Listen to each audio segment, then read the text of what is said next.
ગુજરાતના સંદેશ ન્યૂઝમાં આપનું સ્વાગત છે।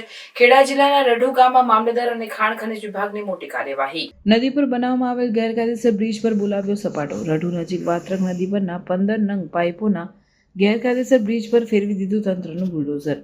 ખનિજ માફિયાઓએ ગેરકાયદેસર ખનિજ ચોરી કરી વાત્રક નદી પરથી તેનું વહન કરવા બનાવ્યો હતો ગેરકાયદેસર બ્રિજ। રઢુ ગામથી મહેલજ ગામને સીમને જોડતા બ્રિજનું મામલતદારની હરાજીમાં ડિમોલેશન। 2 જેસીબીની મદદથી નદીના વહેણને અવરોધી 15 પાઇપો નાખી ખનિજ માફિયાઓએ બનાવેલો બ્રિજ તોડી પડાયો।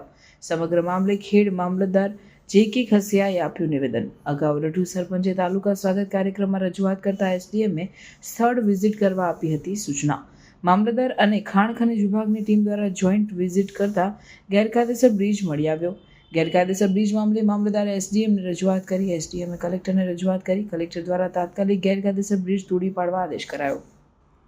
રઢુ ગામના સરપંચ, ગામના આગેવાનો, ખેડૂતો, ખાણ ખનિજ વિભાગ, ફ્લાઇંગ સ્કોડની ટીમ, મામલતદાર, Kheda town, Radhu outpost police સાથે રાખી કાર્યવાહી કરાઈ।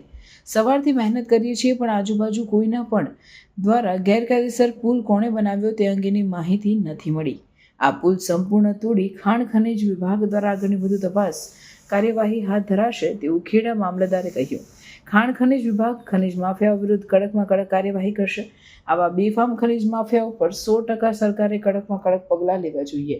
રઢુના સરપંચે જણાવ્યું, મારી તાલુકા સ્વાગત કાર્યક્રમમાં કરેલ અરજીના ભાગરૂપે અધિકારીઓએ આ કાર્યવાહી કરી તે બદલ અધિકારીઓનો આભાર। રઢુ સરપંચ। રિપોર્ટર પ્રતિક ભટ્ટ, નડિયાદ। પ્રાર્થના સંદેશ ન્યૂઝની તમામ લેટેસ્ટ અપડેટ્સ માટે ચેનલને હમણાં જ લાઇક, શેર અને સબસ્ક્રાઇબ કરો।